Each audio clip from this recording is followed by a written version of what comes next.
In my opinion, this is the continuing of the Holocaust. It's a perfect weapon. You can make your enemy kill himself. This is psychological warfare. I can't identify my captor, but I know I'm in some kind of a mental prison. These victims will tell you that in addition to the reported symptoms, they are being physically zapped, seemingly by directed energy on the inside and outside of the body. These zaps can create pain and limb movement. They are attacks that react in real time to their thoughts. These symptoms are known as electronic harassment. Other victims report that in addition to strange noises, they have round-the-clock voices talking to them in their head, voices that react to their thoughts and spoken word. These voices typically say some of the most vile and evil things you could say to a person. Threats of rape, murder, attacks on loved ones, or things to create paranoia, humiliation, and ridicule, usually a combination of all of the above. These attacks are known as V2K, or voice to skull, and in many cases seem to be computer-generated. Sometimes these voices will pose as God or some demonic spirit, which encourages the victim to carry out acts of violence, murder, or self-harm. I woke up Friday, October 5th, 2018 with loud, crystal clear audible voices. It's absolute full ownership of your auditory cortex. This technology allows to pipe in voices into one's head. It's like utter paralyzing confusion and terror, because all of a sudden, out of nowhere, it seems like you're hearing this voice and it's criticizing you and it's making these horrible remarks on you, and it comes out of nowhere. It just sounded like having a cell phone call with somebody, but it's directly in your head. At first, it'd make me talk out loud to them as they were talking to my head, and then I realized that they could literally, I just have to think, and now we have like conversations completely like in my own head with them. Yeah. Silent, which is bizarre. I was also manipulated by V2K, pretending to be God. For me, that's been one of the hardest things I've had to deal with. So it took a while for me to get my faith back. So it's very dangerous. The V2K was saying that they were going to kill my mother and my pets. And they were going to kill me and make it look like it was a suicide. They have the ability to hit us with frequencies, anything from, please go kill yourself, or you deserve every bit of this. It's very apparent that the voice that you're hearing has no good intentions for you, to belittle you, to denigrate you, to hurt you, to terrify you, to make you panic, to make you confused, and you just start to lose your grasp on what's going on. Ultimately, if you can think of the darkest things that you could say to somebody, something that you would never say to somebody, those are the sorts of things that it uses to destroy you. At first, they were saying a lot of homosexual things to me. Once that really didn't fly, as far as, getting me mad or whatever, they switched over to talking a lot about pedophilia, and that was happening a lot. Automated torture, 24/7, 365. You have to understand that it's just a computer. Whatever you don't like, it will continue doing. It was mocking, deriding, and then they can suggest thoughts and actions and emotions. About 6 months of straight-on torture, driving me to the absolute brinks of sanity. V2K exploits fears, traumas, insecurities. It deceives, it manipulates. 80% of the time now, it is negative, extremely negative, horrific. But then 20% of the time, they'll have conversations with me. They'll talk with me. They'll ask me what I think about this. They almost attempt to build a relationship with us. And if we don't respond to that relationship, they try to make us feel guilty. I'm sitting here and I'm feeling these frequencies, these energy beams going into my head, and pain, pressure. Microwave auditory effect is not limited to producing sensation of sound. It doesn't mean that it exclusively produces auditory sensation. It's not true. It can just produce vibrations. It can produce these thermomechanical waves. My brain, it has been pressurized. So even while I'm sitting here, my brain is pressurized. My ears are ringing constantly. V2K is quite similar in a way, although I don't hear any voices. If your ears are constantly ringing, hissing, it's just horrible. is absolute, and vibrating, the vibration of the body. Victims also report thoughts and dreams being sent into their head daily. The thoughts are often indistinguishable from your own, but are obvious because they seem out of place compared to your usual thoughts. These could be regularly appearing subtle thoughts telling you to kill yourself or to hurt people. They can elicit strong emotional reactions on people, and they could do it with whatever emotion. We can turn you on right now. We can make you angry. We can make you sad. And they would do it. It was like they pressed a button and it just went, and it just would just go away. And I just felt like totally normal. The dreams are noticeably different from ordinary dreams in that they are often vulgar or include some kind of trauma, and they are usually more memorable and less abstract.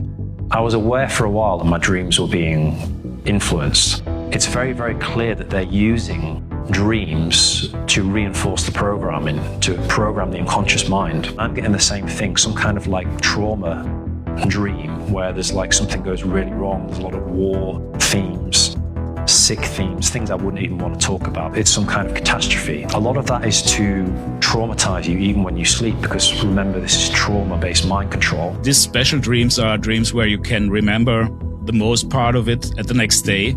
Targeted individuals often also complain of nightmarish, Stasi-like gang-stalking, which was recently acknowledged by popular right-wing commentator Nick Fuentes. Thoughts on gang-stalking? It's real. And if you're a targeted individual, you need to watch out, okay? For your own safety. Don't say anything. It's real, and I'm talking to you. Yeah, you. If you're a targeted individual, don't say anything. No one can help you. Nobody can help you. You think you could go to the police? You think you could go to the law enforcement? No one will believe you. They're in on it. So just shut up. When I get up, I get attacked. When I have breakfast, I get attacked. When I go out, I get followed and attacked. When I come home, I get attacked. When I have dinner, I get attacked. And when I go to bed, I get attacked. They are on me 24 hours a day, 7 days a week. The attacks suffered by targeted individuals don't last an hour and then disappear. When it begins, it doesn't stop. Ever. Every single minute, every day, every year, without end. Attacks that react to their thoughts and torture them inside their head. Some victims have been suffering this never-ending torture for 2 decades, although there seems to have been a sharp rise in cases since 2016. They are ignored by their politicians, abandoned by friends and family, and written off as schizophrenic by medical practitioners. They often end up unemployed, homeless, or committing suicide. But as Havana Syndrome gets more media coverage, the voices of victims are becoming louder and bolder. They know they are under attack from the same weapon, wireless frequencies, or under-the-skin technology aimed at disrupting their neurological functions. Technology in and of itself is not bad. It's who's in control of the technology that is bad. Now, being that we know throughout history that humans have been experimented on time and time again against their consent, would you trust your government to be in control of your thoughts? Why do they pick me? I have never done anything. I've never said anything. Well, maybe you're being experimented on. Some may be targeted for a reason. Some may be targeted as an experiment to see what happens through this electromagnetic means. I believe psychotronic weapons should be banned. The damage that they are causing, we're in a war right now. I've met many civilian victims of anomalous health incidents now. Most look broken. You can see it in their eyes. One victim, a widow in her 70s, sent me an email the other day to say she had been sexually violated for 2 straight hours and that other things had happened that she just couldn't bring herself to type. I don't think there's a precedent for this kind of torture. I have met people that have been subjected to such horror that it makes me more determined to bring this to an end. The technology, the harassment campaigns, all of that is intended for a lifetime. Only a very, very few instances have I heard of someone's targeting stopping. And we've had quite a number of targeted individuals that have passed as a result of their targeting. I am usually a very, upbeat, outgoing, happy person. And, you know, these weapons have made me question whether I want to live. And that is just not me. When you start communicating with people, you do realize that I'm not the only one. There are quite a number of people out there that are complaining about the same thing. This is specifically made to make a person look like they're crazy. I think it's the most important human rights issue we have in the world today, because we have a situation now where we have technology which can remotely influence people to such a degree where they can't work, you know, they can't do anything, you know, they become emotional wrecks. I have said I've been out of work for 4 years now. It's like poverty engineering to drain you to the point that you cannot sustain yourself. I got 1013 and taken away for 8 days, and at the same time, it took my family away for 4 years. As a mother, it's hard raising a small child, especially when you can't tell people about what's going on without them thinking you're crazy or trying to take your child away. They're isolating you, and there's a risk of you dying from it. People have not only committed suicide, but died from it because it's so dangerous.